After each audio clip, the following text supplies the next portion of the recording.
welcome back our co-hosts on this Thursday morning. He is the New York Times best-selling author, John Gilstrap. Good morning. I've said it before, meaning no disrespect to our guests, the most fun conversations are the ones that are happening during the commercial breaks. We should do a podcast. Uncensored. Uncensored. It would have to be a podcast because the FCC wouldn't allow And the John. The F is the most important part of that CC, Yes. by the way. Yeah. That other voice you heard was that of Jefferson County Prosecuting Attorney Matt Harvey. Good morning. Pleasure to have you here, sir. It's a pleasure to be here. Are you ever going to pen a book yourself, Matt, at the end of the road? Nah, I doubt it. Could you ghostwrite it through Mr. Gilstrap here? No, he couldn't. John wouldn't do it. I mean, I could ghostwrite something, but I couldn't write something myself. I mean, I know my limitations. You have some stories to tell, then. I have stories to tell, but I'm not a storyteller when it comes to pen and paper. This is where he comes in. You could be the other side of Atticus right Finch. for me. That's Delegate Wayne Clark's voice on the phone. Wayne, good morning to you. Good morning. What Could about? you imagine the stories about me? Come on. Why don't Oh, tell us one of them. Enlighten us. Yeah. Enlighten us, Wayne. What are you hiding, man? We don't have enough time. That's the voice that's head of Delegate Wayne Clark. Wayne is now in your, is it fourth term, Wayne? Third term, fifth year. Third, okay, very good. 99th Delegate District, and now the chair of the Agricultural, Commerce, and Tourism Committee, serves on Yes, GovOrg, Health and Human Resources, Healthcare Regulation as well. Wayne, I know you've got a few bills that you're working on too, but I want to talk to you about tourism first. A new guidebook came out this year that was pretty extensive. I know you work very closely with the Secretary of Tourism and Chelsea Ruby. Can you tell us a little bit about some of the work you're doing in the legislature for that this year? Yeah, so the hard part for Chelsea this year is with the restructuring of arts, culture, and history coming over to tourism. She's really getting kind of bogged down on how to incorporate the arts, culture, and history into what she does. But I just got to say, everything that Chelsea's done from the time that she started with us as our Secretary of Tourism to now has just been unbelievable. Her return on investment is last time I talked to her, it's like 19 to 1 in regards to her advertising spent and money coming into the state. So she's done an outstanding job. If you haven't had the opportunity to take a look at some of the trails that we have, from the swing trails and the waterfall trails, the new paranormal trail that she created in the fall, please take a look at the West Virginia Tourism website and look for that and try and complete the all the trails. And when you do, if you check into all the places, you send all that information over to the Secretary of Tourism, and they send you a little prize for doing it. It's pretty awesome. Very nice. Yeah. You said that's a 19 to 1 payback. For every dollar that they spend on advertising, you're getting $19 of economic infusion into the state? Yes. That's pretty phenomenal. How far have you tested this formula? Like, if you kept pouring more money in, would that multiplier grow even further? Well, in a way, yes. It depends on if you're targeting the right markets. And currently, right now, the out of state markets that she's targeting the biggest, D.C. and Pittsburgh area. So those are easy transitions, day trips, weekend trips that we're seeing. Folks coming in. I know she's doing some research on increasing some advertising in the Baltimore area. Same thing, day trips, weekend trips for folks to come into the area. So, you can't just go and spend anywhere. You gotta be really specific in your target market, and Chelsea does a great job of identifying those markets and getting the best bang for our bucks. Let's talk about a few of the bills that you're working on, Wayne. And one bill that passed early on in your tenure was Megan's Law.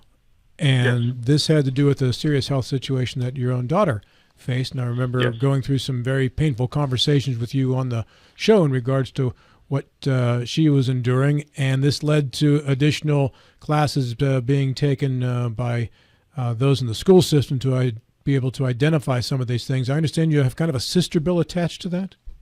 Yeah, so this year I've introduced, and it's going in front of the GovOrg Standing Committee on Friday, which is the Dietitian's Licensure Compact. One of the things that we've had, issues with is providers that can help address our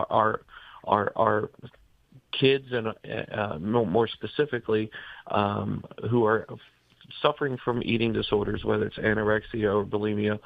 And we don't have facilities that are available for them.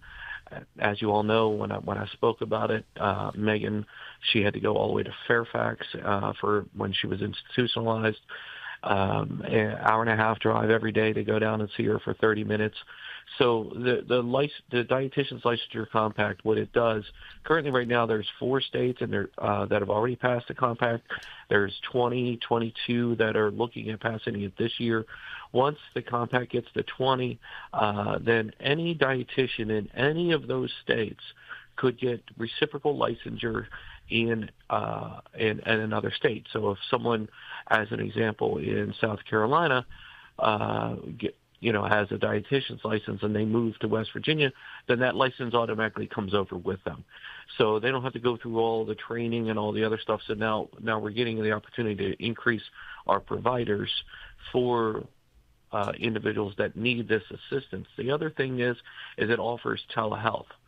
So just getting the opportunity to speak to someone when they're having an episode or having an issue on the phone, rather than when Megan was going through her process, Wendy and I could speak to the therapist and then speak to Megan. But because of our laws, the therapist, because they were in Virginia, could not speak to Megan unless they were face-to-face in Virginia. So it made things a little difficult in communication. The Dietitian's Licensure Compact opens us up a little bit and allows for that telehealth communication between the patient and the dietitian. And since Megan's Law went into effect, Wayne, are you satisfied with any progress that's been made in the public schools in regards to teachers and those in the schools being able to better identify children with eating disorders? Yeah, I'll tell you a quick story. In 2023, during Christmas break, my wife Wendy, Megan, and Maddie went to Myrtle Beach to visit Wendy's parents, and they were in a nail salon getting their nails done. And there was some chit chat between the nail technician and Wendy, and she said, "Yeah, we're from West Virginia." The nail technician started to tear up and said, "I just want to let you guys know that you all passed a law that saved my daughter's life because South Carolina passed this same law, which identifies self-harm and eating disorders.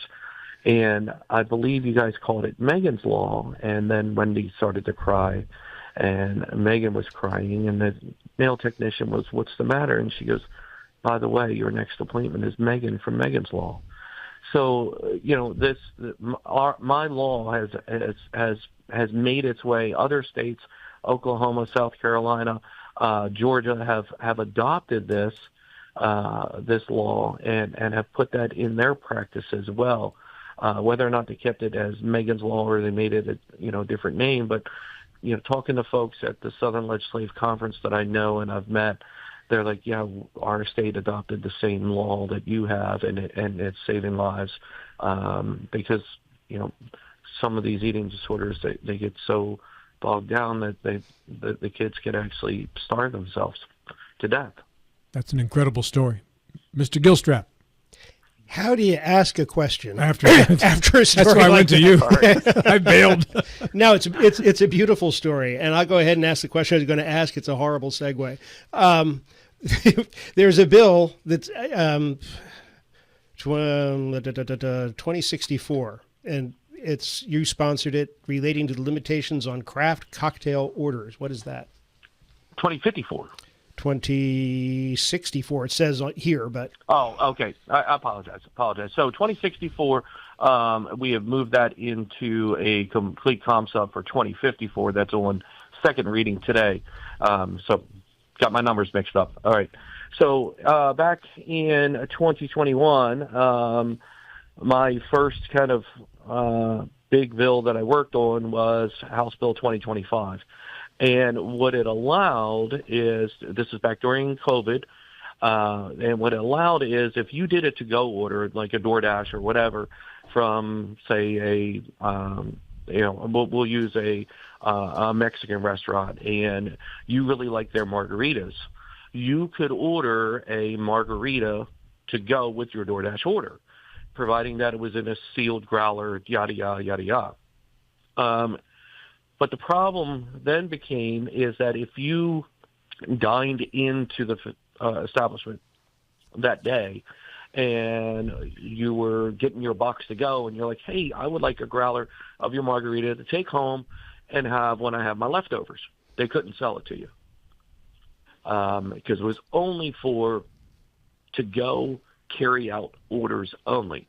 So we changed that and we're allowing it now that, if you're in a place, you can get a sealed growler to go. And when I use the word growler, I'm not talking about like a big beer growler. I'm talking about it can't be any bigger than 20 ounces. It has specific requirements that it has a seal on it, all the other stuff. It has all the warnings and things like that. Some of the establishments are buying these growlers for a few dollars and then selling to the customer for $10 along with the drink, and now you'll be able to take that growler and bring it back just like we do with a craft beer place. You can bring that growler back, get a margarita or whatever filled into it, and then carry it out on your own. So it's just a little bit of an expansion to help our businesses make a couple extra bucks. Mr. Harvey. Good morning, Delegate Clark. I wanted to ask you about the Mountain Bike Responsibility Act. Yes, sir. Currently, right now, we're working back and forth with the Judiciary Chairman on some amendments to it. So, mountain bike, we're mirroring this a lot off of the Skiing Accountability Act. And give me 1 second to get my folder out. And here we go. Currently, right now, we have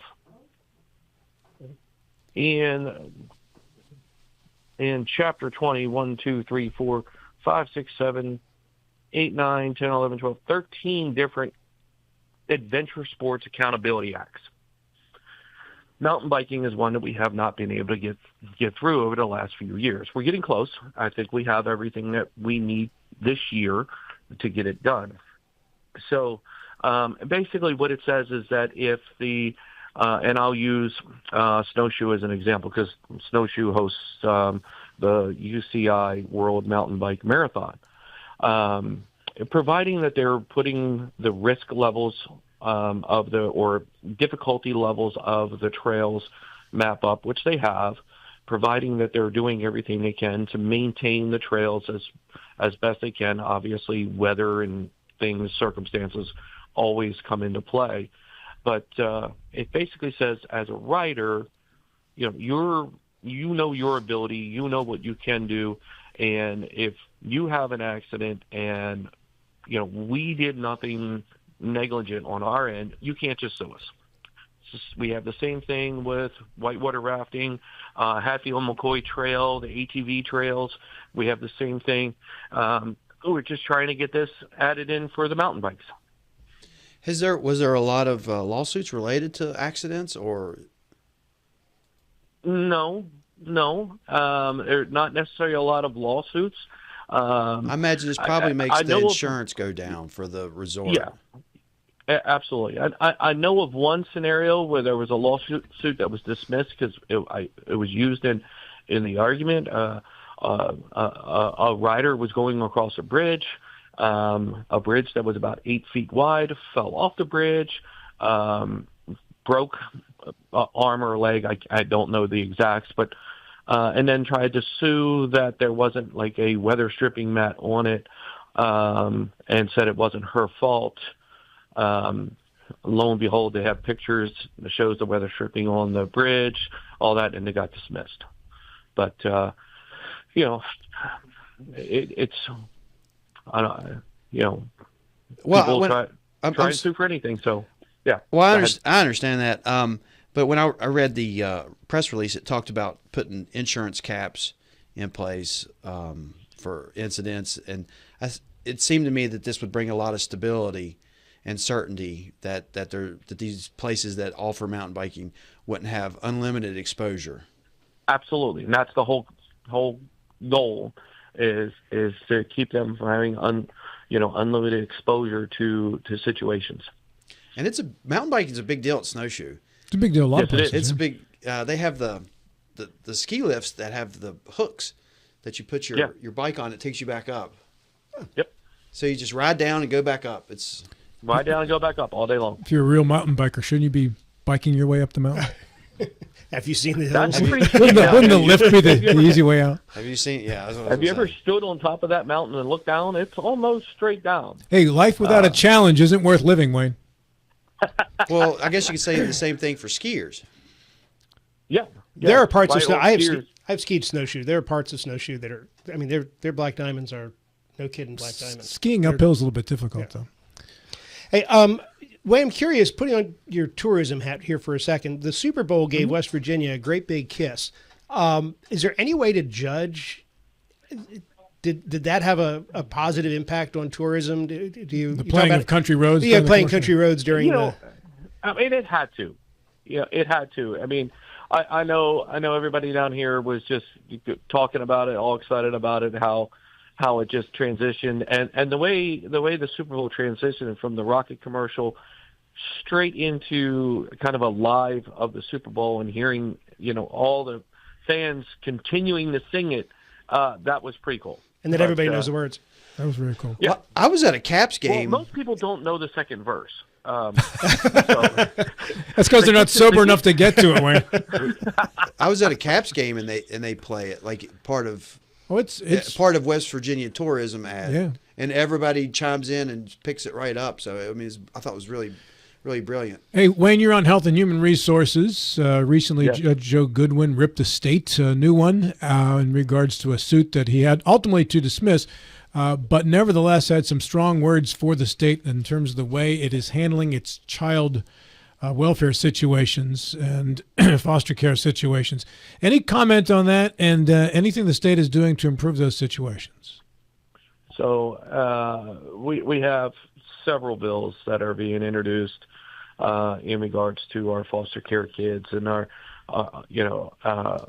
that is not an expertise of myself. We have not had any bills come through health. We had the foster care omnibus bill, but that's the one we passed last year. That moved along pretty easily with no questions or comments, and passed unanimously through the House. But I don't have enough information to speak about it, so I don't want to misspeak. Let me ask you this question, though. I asked Jason Barrett about this yesterday, and Senator Barrett said there hasn't been a time in his memory when those departments haven't come in front of the state and asked for more money to solve certain problems that it hasn't been approved. So he feels that it's not necessarily the legislature's responsibility so much as it is those individual departments. Would you tend to agree with that? I agree with that statement, yes. So what can be done from an oversight standpoint to make sure that those departments are running efficiently?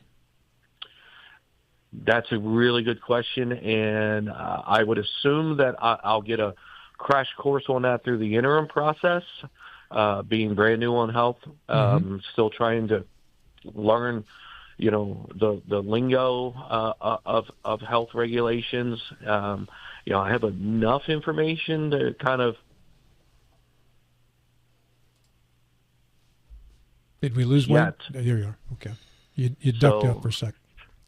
Yeah. All right. Hey, So let me go to another topic that's somewhat health related, but more in a general sense, and that is PEIA and what the legislature has been talking about this session. It's been fairly quiet in the interviews we've done with you folks so far this year.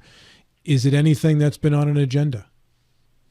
I've not seen anything on PEIA on an agenda. Again, same thing.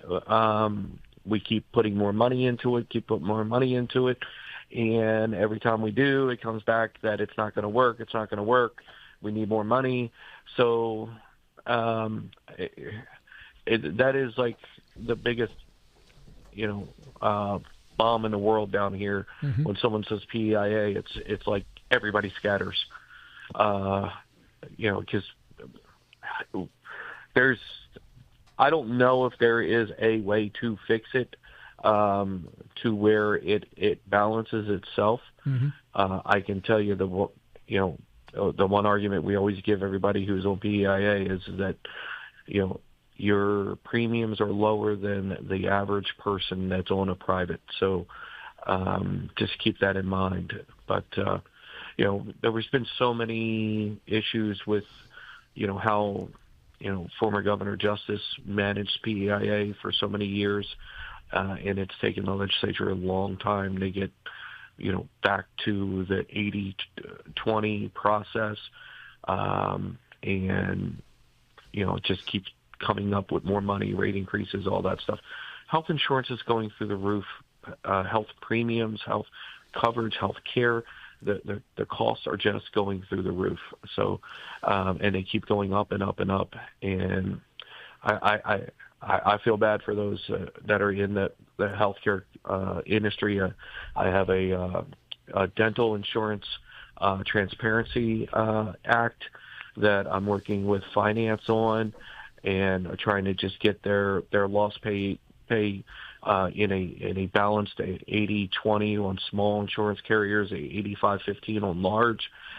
We have some that pay 56%, some pay 73%, some pay 90%. It's just a hodgepodge.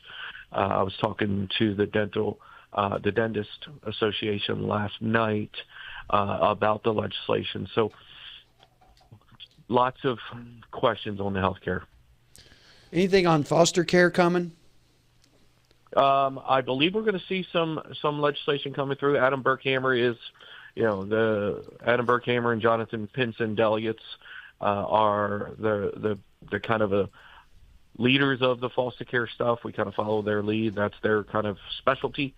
We wait till they get stuff introduced and then go off, their information. About a minute left. Wayne, any thoughts on certificate of need as to whether that's going to bubble back up again soon? I believe there is. Potentially you might see a bill drafted that allows for growth counties, which us and Jefferson County would qualify to do a repeal. I have a good source of who that might be, but we'll see if when it gets dropped. Wayne, thank you kindly for your time this morning, sir. Thank you, guys. Always enjoy being on the radio with you all. Have a good day. I will. Thank you.